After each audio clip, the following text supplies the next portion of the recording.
আজি মই আপোনালোকক শিকাম নিনজা টেকনিকত কেনেকৈ চিকেন বনায় আৰু এই চিকেন ৰেচিপিটো আপোনালোকে ছেভ কৰি ল'ব আৰু বন্ধুবৰ্গক শ্বেয়াৰ কৰি দিব। মই মাংসখিনিৰ নাম নলওঁ, কি মাংস লৈছোঁ আপোনালোকে গুগল কৰি ল'ব।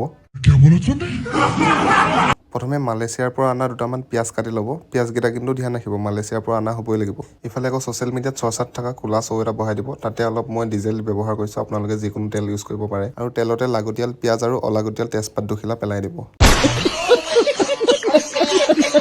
আৰু আপোনালোকে যিহেতু গম পায় আমাৰ লাল চন্দনৰ বাৰী আছে, তাৰ পৰাই লাল চন্দনৰ কাঠেৰে আমি জুইত বনাই ভাল পাওঁ। ইফালে আকৌ আজি চৰিত্ৰহীন কুকাৰটো ব্যৱহাৰ কৰিলোঁ। বহুত দিন এনেই পৰি আছিল, তাকে বোলো কচুকেইডোখৰমান তাতে খুজিব দিলোঁ। ইফালে আকৌ মিক্সাৰটো বহুত দিন ঘূৰিবলৈ চান্সেই পোৱা নাছিল, তাতে অকল নহৰু আদা অলপ পেষ্ট বনাই ল'লোঁ। সকলোখিনি ৰেডি কৰি লোৱালে মানে মাংসই নিজৰ ৰং সলাই দিলে। বিশেষকৈ আজি মই ডাইনছৰ মাংস লৈছোঁ আৰু ইয়াতে কিছুমান বালি ইউজ কৰিব পাৰে আপোনালোকে। মোৰ তাত বালি নাছিলে, সেইটো কাৰণে মই জালুকৰ গুড়া ইউজ কৰিছোঁ। আৰু মাংসখিনি চৌটোত অকলে থাকি বেয়া পোৱাত মই তাতে কচু আৰু আলুখিনিও দি দিলোঁ। আলুখিনি কাৰ নিচিনা গম পায়ে নহয়, কমেণ্ট কৰিবচোন। প্যাৰি সমাজ গই। আৰু যেতিয়া একেলগে অলপ টাইম ৰখাই দিলোঁ সিহঁতক, সিহঁতে মানে ইটোৱে সিটো এটা হৈ গ'ল। মানে কয় নহয় আমি দুয়ো এক হ'ম বুলি।